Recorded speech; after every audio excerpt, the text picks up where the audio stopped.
What's up, guys? Welcome back, my humble oranges. Today we're talking about something very important. We're going to talk about self-esteem. But even deeper than that, one particular topic, we're going to talk about self-talk. How to have a positive self-talk. What separates a positive self-talk from a negative self-talk, and what causes it. So, to talk about self-talk, we have to talk about something very important. There's a lot of talking happening. First thing I have to speak about is your beliefs about yourself. How you view who you are. How you view your person, right? Who is Janice? Who is John? Who are you? How do you view yourself as a human being? Next thing, we need to talk about your relationship with negative experiences.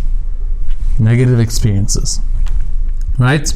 So we're going to talk about how you feel and how you react to bad things that happen to you, and how you view the world. Then number 3, the frame you use to view the world from. Your perspective about people. Let's do this. Firstly, your belief system. Who are you? How do you define yourself? I know lots of people who tell me that they want to be better, they want to be happier, they want to work harder, but they are always saying how lazy they are. Now it's good to admit your faults and admit that, okay, I have a bad quality, I'm lazy, or, I'm fat. I'm an advocate. If you're fat, I am an advocate for this all the time. If you're lazy, if you're fat, if you're unhappy, admit it. Don't lie to yourself. I don't sugarcoat it, right? I don't sugarcoat that stuff. Because when I was young, I used to eat it when I sugarcoated it. So I don't sugarcoat it anymore. If you're fat, or you're sad, or you're unhappy, or you're lazy, admit it to yourself, yes. Then be done with it. Don't swim in it every single day. I'm so lazy. I can't change this. I know people like that. And then they want to come talk about how they want better lives. No. You need to change how you define yourself. Right? You John, you Eddie, need to start seeing that, okay, even if I acknowledge this about myself, now I start to change the way I speak about myself. I'm no longer lazy. I am no longer fat. I am no longer unhappy.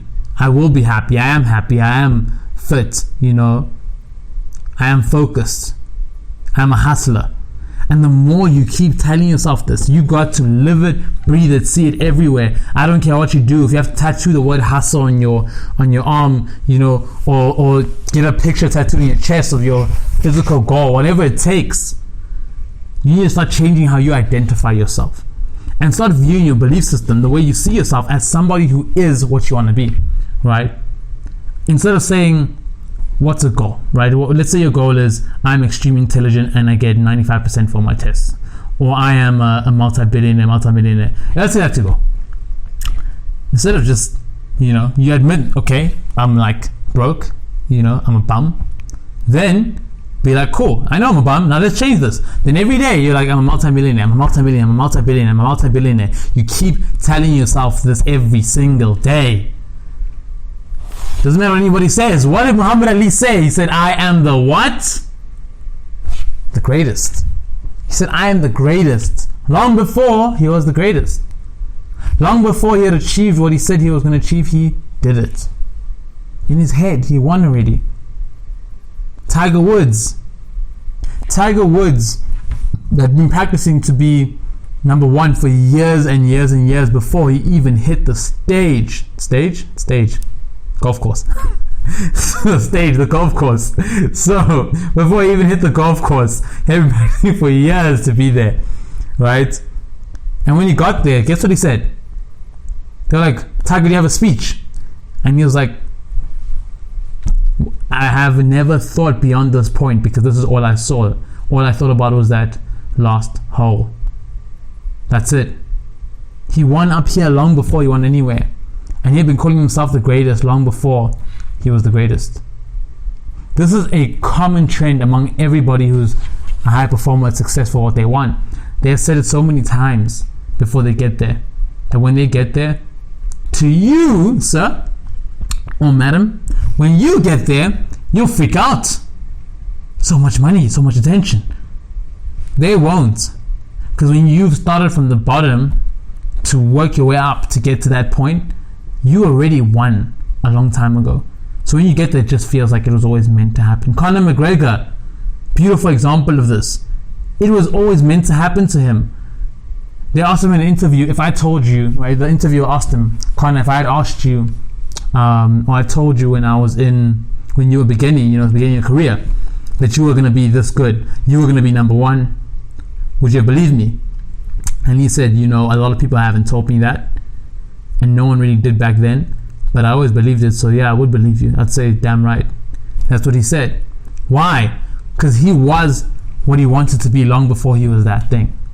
So if you want to be happy, be fit, be better, you need to have a clear image. Write it down. Write down the type of person you want to be. Have a clear image of that person long before you are that person, so that when you start moving towards it, no matter who tells you any different, you still believe in what you're moving towards. Next, your relationship with failure.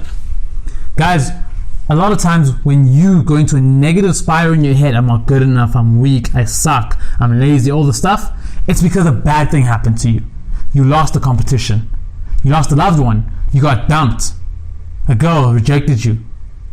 Doesn't matter what it may be, whatever it is, you go into negative spirals.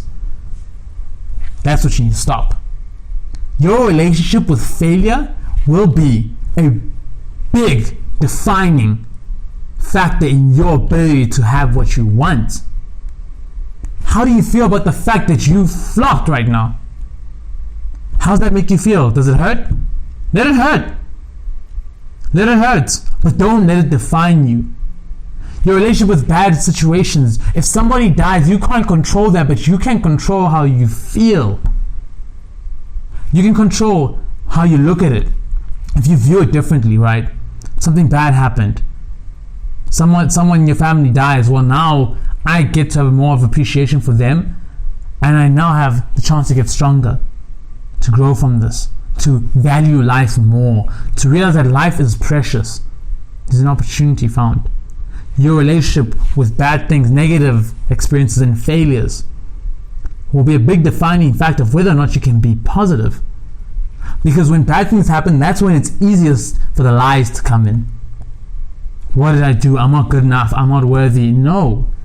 All that stuff comes in when bad things happen. But if you can look at negative-ish experiences, negative-ish because I don't believe in negative. If you can look at those experiences and say that every time something bad happens, there's something good that can be found in it.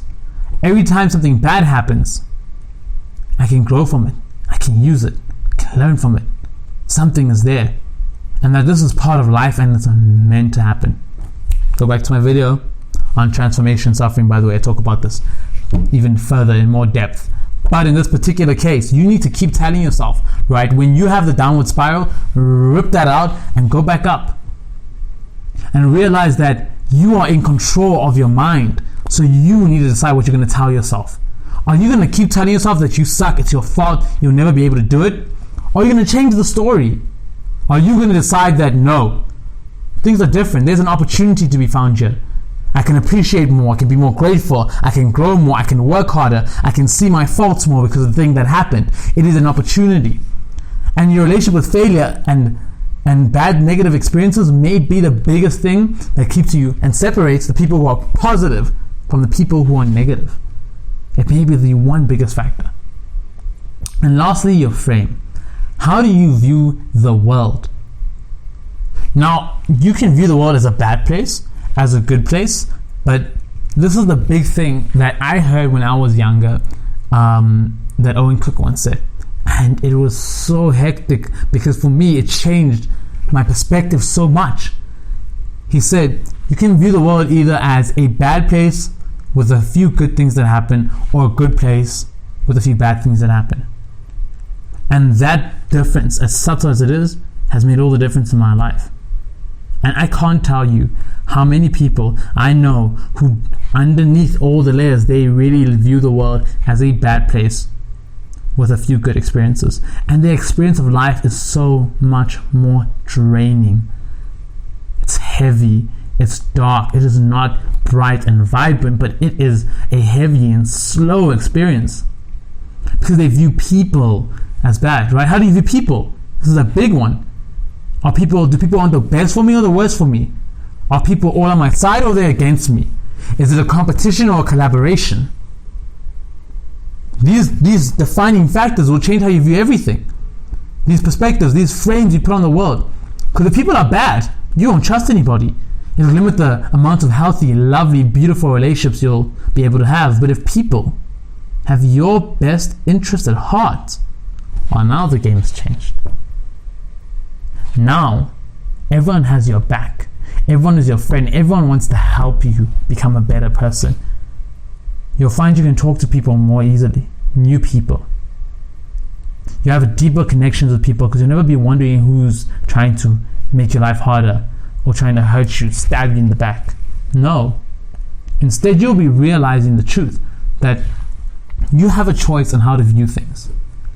And a big part of whether you're a positive and happy person or a negative and sad person will be defined clearly by what you believe about the world and about other people and how they treat you.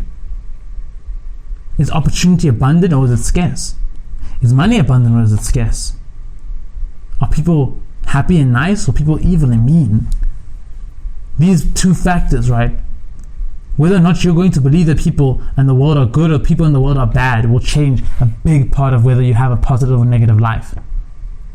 So guys, what did we go through here? We went through your relationship with yourself, how you believe yourself to be. We went through the frame with which you look at the world in perspective, and we went through your relationship with failure and negative experiences that happened to you. These three things are the basis of whether or not you're going to have a positive life. Handle these, and life will be a lot easier to go through, and you'll feel like the air is always light. So guys, I hope you enjoyed the video. Like, share, and subscribe.